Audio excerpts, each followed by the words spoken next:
Union পরিষদের chairman পদে নির্বাচন করতে প্রার্থীদের ন্যূনতম শিক্ষাগত যোগ্যতা স্নাতক নির্ধারণ করে রুল জারি করেছে হাইকোর্ট।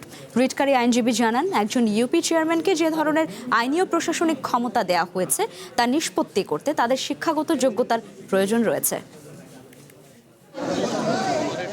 স্থানীয় সরকার ইউনিয়ন পরিষদ আইন 2009 অনুযায়ী একজন ব্যক্তিকে ইউনিয়ন পরিষদের চেয়ারম্যান পদে নির্বাচন করতে বাংলাদেশের নাগরিক, অনূর্ধ্ব 25 বছর, আদালতের মাধ্যমে দেউলিয়া ঘোষিত না হওয়া সহ বেশ কিছু শর্ত মানতে হয়। অর্থাৎ শিক্ষাগত যোগ্যতার কোনো শর্ত না থাকায় পড়ালেখা না জানা একজন ব্যক্তিও ইউনিয়ন পরিষদ চেয়ারম্যান হতে পারেন। কিন্তু নানাবিধ কাজের বাইরেও একজন ইউপি চেয়ারম্যান গ্রাম আদালতে 3 লাখ টাকা পর্যন্ত মূল্যমানের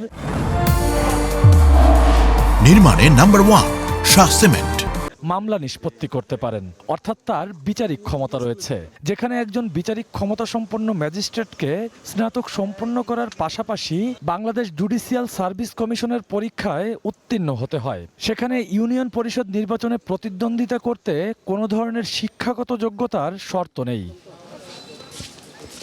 এরকম বাস্তবতায় ইউপি চেয়ারম্যান পদে প্রার্থীর ন্যূনতম শিক্ষাগত যোগ্যতা নির্ধারণে গত সপ্তাহে সুপ্রিম কোর্টের 2 আইনজীবী জনস্বার্থে একটি রিট করেন। রিটে ইউনিয়ন পরিষদ আইনের 26 ধারার অধীন চেয়ারম্যান পদে প্রার্থীর ন্যূনতম শিক্ষাগত যোগ্যতা অন্তত স্নাতক নিশ্চিতের নির্দেশনা চাওয়া হয়।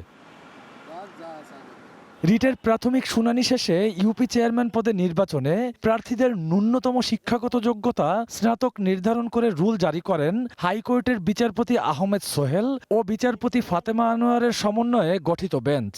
আদালত শুনানি অন্তে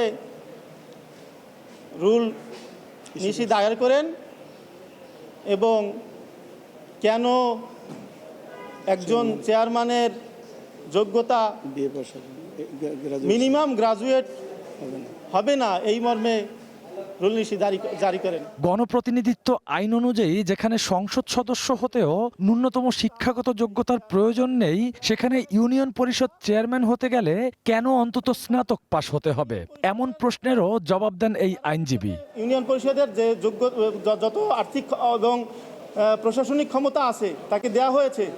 এই প্রশাসনিক ক্ষমতা এবং অন্যান্য ক্ষমতা 28টি ক্ষমতা দেওয়া হয়েছে একজন চেয়ারম্যানকে। এই ক্ষমতা একজন পার্লামেন্ট মেম্বারকে দেওয়া হয়নি। এলজিআরডি ও আইন মন্ত্রণালয়ের সচিব এবং প্রধান নির্বাচন কমিশনারকে 4 সপ্তাহের মধ্যে এই রুলের জবাব দিতে বলা হয়েছে। Rakibul Rahat, one news, Dhaka.